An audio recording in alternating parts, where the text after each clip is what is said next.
I'm David Arrowhite, and I'm on the set of God's Not Dead 2. As you know, in God's Not Dead, it was about a student taking a stand for Christ in the classroom.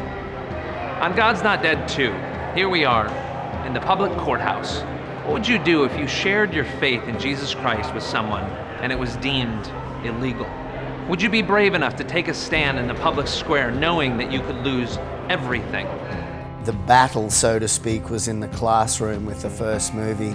This time, it's in the courtroom. So I think that's a very natural progression in that sense. We're having freedoms infringed upon that we, in my generation, grew up enjoying, and when there wasn't any question about anybody impinging on them in any way. Christians across the United States are feeling like their voice had been taken.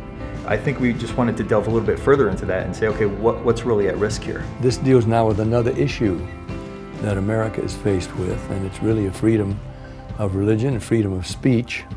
This female high school teacher who teaches an AP history class, a faith-related question comes up from one of her students who is comparing the teachings on nonviolence of Gandhi and Martin Luther King to Jesus, and she says, this seems like there's a parallel here.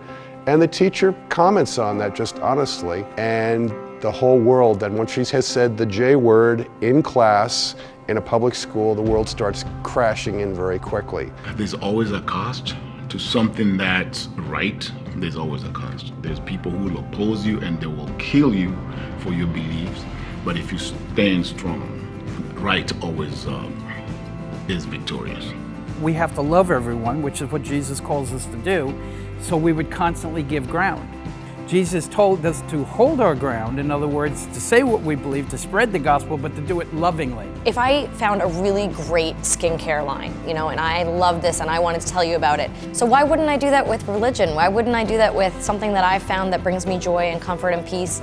I play Tom Endler. I'm Grace's union-appointed attorney, hired on from the Public Defender's Office. He's not a religious man, he's not a Christian, but he sort of comes to respect Grace's religious integrity. For me, when you feel challenged on your beliefs, especially some of your core beliefs, I think it is important to seriously look at it.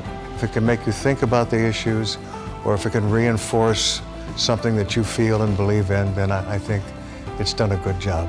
With the message of the film as well, I feel like it's a great movie, but then it's also got a great message, and that just comes together. So, I feel like if you liked the first film, you're gonna love this one.